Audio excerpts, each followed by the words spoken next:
This concept constantly we will think about throughout the month of Ramadan. Allah dekh raha hai.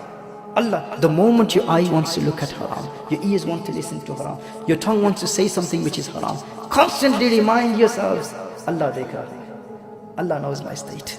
Allahu Akbar. Sallallahu ala Muhammadin nabiyyin ummi wa ala alihi wa sahbihi wa barik wa sallim wa salli alayhi. Sayyidina Abdullah ibn Abbas radiyallahu ta'ala anhuma narrates, O sinful person, do not become fearless about an evil death, bad death. When you commit a sin, once you've committed a sin, then do not commit a greater sin after that. It is as if you have become shameless. You have no shame. You have become immodest, and you do not care about the two angels that you have with you. The angel on the right and the angel on the left.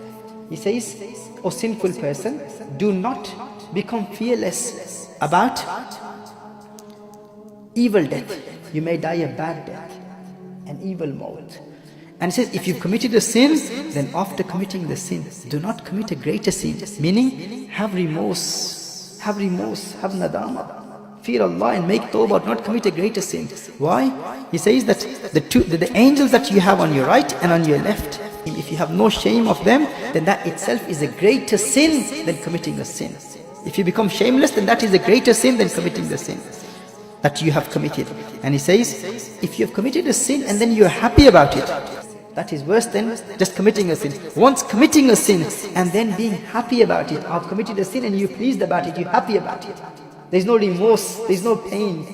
He said, even though you do not know how Allah Jalla wa Ala will treat you. And he said, you tried committing a sin, but you couldn't commit a sin. And if that makes you upset, if that makes you sad because you couldn't commit a sin, then he says that is even a greater sin. One is sinning and being happy. That is a big sin. And he says it is a greater sin that if you tried committing a sin, but you couldn't commit a sin, and you were upset about it. He said that is a greater sin than being happy after committing a sin. You're trying to contact a ghair mahram sister, and she's not listening to you.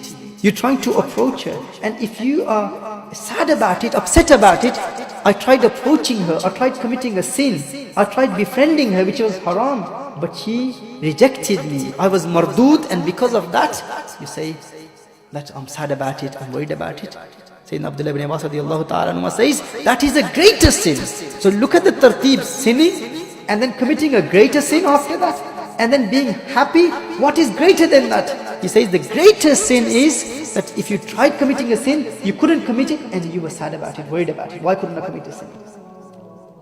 Be happy that Allah saved you from it. Thank Allah that Allah protected you from it, rather than being displeased and being upset about it. He says that if you're committing a sin, and suddenly a strong wind blows and it lifts the curtain of your room, you're sinning, you're committing a sin. If you're committing a sin, you're committing zina, fornication, any sin that you're committing in your room, and suddenly the door opens.